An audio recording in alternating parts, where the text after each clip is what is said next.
Hey everyone, welcome in to another daily editorial here on the KE Report. We're chatting with TG Watkins, and we're going to be focusing on the small caps, the interest rate sensitive stocks, because last time we had TG on at the beginning of this month, he was pointing to if the momentum, if the mood changes to a rate cut from the Fed, watch these sectors as they could really get going. Boy, oh boy, did we see that. The small caps of Russell is moving higher. You look at the IWM, that's been screaming higher in the last about 4 or 5 trading days. Today's a bit of a pullback. Also, the regional banks. There's a number of areas for us to touch on here, TG. But first, wanted to give you a little bit of a, I guess, victory lap because that's what you were outlining our last interview. TG is the director of stocks at Simpler Trading, also editor of the Profit Pilot website. TG, it all happened on the back of one inflation data point last week. Break down what we're seeing in the charts. Man, I tell you, this has been incredible. And talk about timing. Yeah, you and I were talking just a few weeks ago, and I said, "Hey, I think these things are setting up. We're waiting for something to happen." I said, "I got my fishing pole out there. I've got my position set. I'm just waiting." I didn't exactly know what we were waiting for, and then the market gave us the answer. It said, "Oh, we wanted a cooler CPI number because now we really do think that interest rates are going to get cut next, and it's going to be 1, 2, 3 interest rate cuts. I don't know, but whatever it is, the market's like, yeah, that's coming next, so let's go for it." And so I do have a webinar coming up. I think we're going to be doing it next week, but if you guys want to start looking for the advertisements, the messaging, sign up for the newsletter, see me on YouTube. We're going to start doing this because the fact that this is happening, this is my kind of market. I really think that what we're seeing is kind of the action that we saw in 2020 when interest rates went down to zero. There has been a lot of pent up energy waiting for this to happen. And the fact that this, I mean, if you look at the IWM, if you look at the KRE, you look at XLF, these things just went vertical. And this entirely proves my point of what we were talking about over the last couple of weeks. So yeah, we're going to be talking about this during the webinar. I invite everybody to come into it. It's a free webinar. I'm going to show you guys a lot of stuff and what we're doing and how we're taking advantage of this because it's been a fun week for us. Yeah, TG, I remember you saying that this is right in your wheelhouse because a lot of the individual stocks that you trade at Simpler Trading and on your Profit Pilot website are some of the small caps because they can have these bigger moves and more volatility that you can capture as a trader. What kind of signals will you be looking for on the charts? Are there any examples you want to give of just some of the things you'll be looking for as far as moving average or some of your proprietary systems to look for capitalizing on these moves in the small caps? Yeah, well, first off, the Moxie indicator is the proprietary indicator that I've developed, and we are using that extensively. So I'm seeing what's incredible is I'm actually starting to see weekly signals on these things. A lot of the stocks that have just been absolutely demolished since 2021 because the interest rates were going up and because there was inflation, all of these small caps got just demolished. And you could see that with the IWM. It went straight down. But the other thing that you need to see with IWM and a lot of these small caps is that they've been going sideways for the last year, 2 years, something like that. And then they've kind of either just started to tick up or we're seeing them pop up right now because of the idea of interest rates. And the other thing that we're seeing is, in addition to these weekly signals, like we're actually getting the Moxie price triggers on weekly charts that we haven't been seeing for 3 years because they've all been in downtrends. We're seeing a lot of volume that has been coming into these things. And this is the thing that I've been tracking for, God, I mean, for a year. I've been looking around, I've been noticing there's a ton of volume coming into this stuff, and it's not going down anymore. And I'm like, there's going to be a trade here eventually. We just have to figure out when.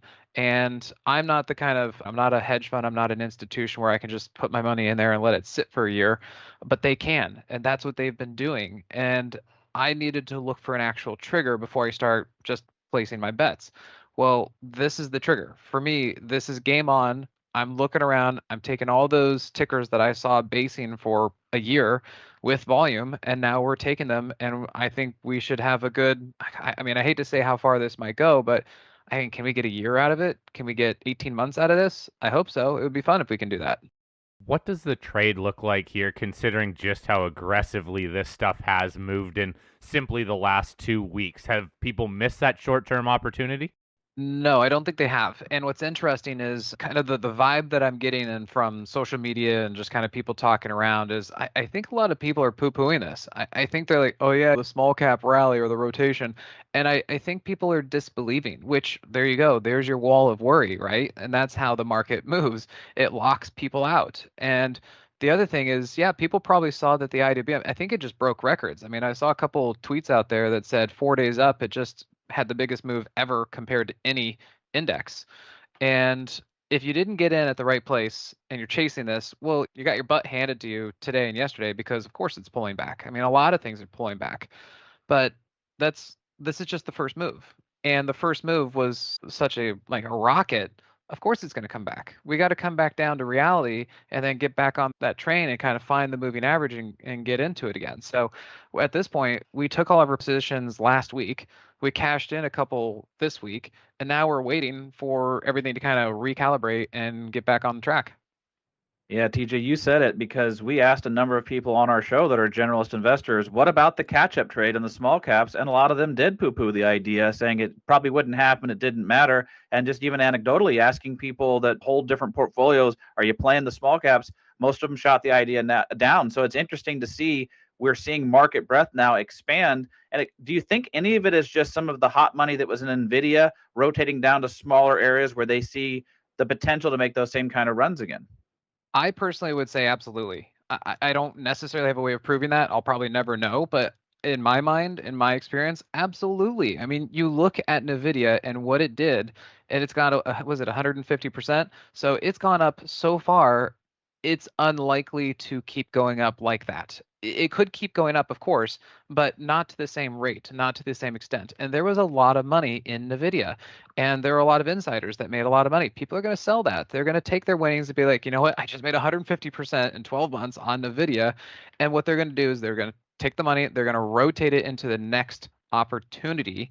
And the next opportunity, I think, are the small caps.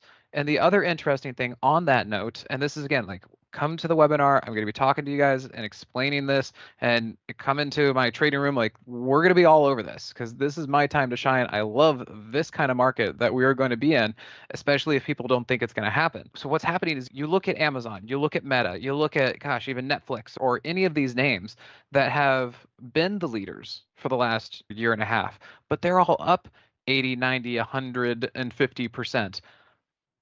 How much higher can these things go? You look at even FNGU, which is the FANG stock ETF, it is like vertical. At some point, the big money is going to look at this and say, yeah, the risk to reward isn't that great anymore. And now that we see interest rates coming down, where can we find gains? Where can we find alpha? And they're going to take the money, take their winnings out of the mega caps, and they're going to start funneling it into these small caps. And so I kind of think that the mega caps might actually just take a break. They might go sideways. They might go up a little bit. Who knows? But I think the money is going to come out of that and it's going to go into small caps. And like Meta's pinky finger is about the size of the Russell 3000. So this can happen. There can be a lot of money that goes into these, and it doesn't have to mean that the mega caps get damaged. What does it mean for the broad averages then? The S&P, the Dow, do those move sideways? Do those correct? What happens big picture? I think they can correct. I think they can go sideways. I think the IWM can definitely play catch up. I just, that's what I think. I think they can keep moving up. Are there any areas of the small caps that you think have a better odds of getting more investor interest than others, like any particular micro sectors within there? Well, okay, so the other thing with small caps and all this kind of stuff, go look at, now I don't really want to be trading all these because they are risky, but if you look at biotech or the therapeutics or whatever that kind of area, XBI, I'm trading some of the ETFs because that's a little bit safer for me. I don't want to trade individual biotech names because all it takes is like one FDA failure on a test and then they get cut in half. And I just don't want to deal with that because I have no idea when they have their products getting tested. But if you look, there are a ton of biotech names that are starting to explode, have a lot of volume in them, and they're starting to move. And I think that is, of course, the riskiest of the riskiest areas, the risk on area, because they are nothing but money pits because they're all R&D. They're trying to develop products. They may not succeed, and they just suck down money. But now that again, this is the whole theory behind it. Now that money is going to get cheaper because interest rates are coming down, then their numbers look better. The business costs less to actually perform. And so now money is going to rotate into these names. So is this simply a risk-on environment then, with lower rates, with small caps running? Is this kind of the party on Wall Street for risk-on? Yes, I think so. Now, you're going to be looking at things, and people are probably going to be like, I don't get it. Apple's going down, Nvidia's going down or sideways, or Amazon's going sideways. Like people are going to like, what? They're going to look at the S&P, and it's probably not going to be very exciting. And they're going to be like, what's going on? Where's it's not doing anything? I thought the risk on. You got to look in the right spots. And right now, I think it's all about the small caps. Is this a healthier market that we're setting up for? Because to have everything piled in to just those narrow bandwidth of leadership, which was holding up the indexes, but not the S&P 493, all the other stocks have been basically ignored. Is this going to be a healthier market overall? I think healthy could be a misnomer because I think what's going to happen is there will be a lot more names to choose from. I mean, I'm looking at my list. There are more names. I've been telling my subscribers we're going to have a lot of FOMO. There are going to be more names than we know what to do with because all these small caps are going to start running. It's going to be tough to actually narrow your focus and only trade a few names. So if you mean by healthy, there's going to be more selection, great. But there is also the theory that a lot of times people think that when the small caps start running, it's kind of the end of cycle. And that's possible. We saw that in 2020 that after the small caps ran, that was the end of the market. That was the bubble. And so it is possible that this is end of cycle type stuff. But the other thing is, we don't know when the end of the cycle is. It could be 6 months, it could be a year, it could be 2 years.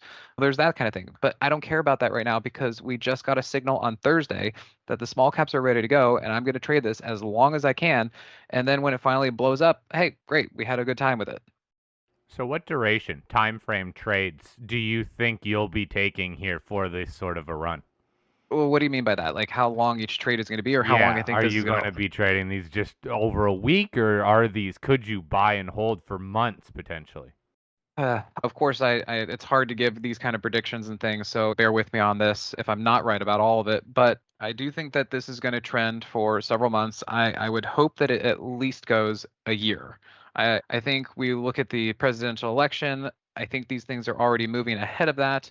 And I just don't see how we're going to know who gets elected, and then we're going to get them in there. There's probably going to be a honeymoon phase. And so I would imagine we're at least going to get a year. The other thing about this that I would think is, yes, I think some of these are going to go longer. I mean, if you look at Carvana, for example, if you look at DraftKings, for example, we are seeing a lot of these things coming up off their lows and actually getting back to their IPO prices. So if you look around and you see some name that looks interesting and its IPO price is something like 250% above it, I think these names are going to get there, but it's going to take time. So yes, I think these trades are going to take several months to get there, unlike what we saw in 2020, which it was over and done with in 4 months. I mean, everything popped and exploded in 4 months, and that was too much. It was too vertical. It was all too crazy. I think that we're going to start seeing the same kind of thing, but over a longer time horizon, a little bit less crazy, and that the less craziness should actually help this last longer. Interesting. Well, TG, this is fun to talk about. It's fun to see some other sectors and other stocks running, and these smaller sectors, man, oh man, when they get going, they really can. But then, yeah, the big question being, how long is it going to last? It's something I'm sure we're going to be talking about every time we bring you on the show throughout the next, who knows, month, maybe year plus. But everyone, keep your eyes on TG's site, Profit Pilot, and on the Simpler Trading website. I'll post links both in the show notes so you can pay attention to that upcoming webinar. TG, thanks for your time today, man. All right, thank you.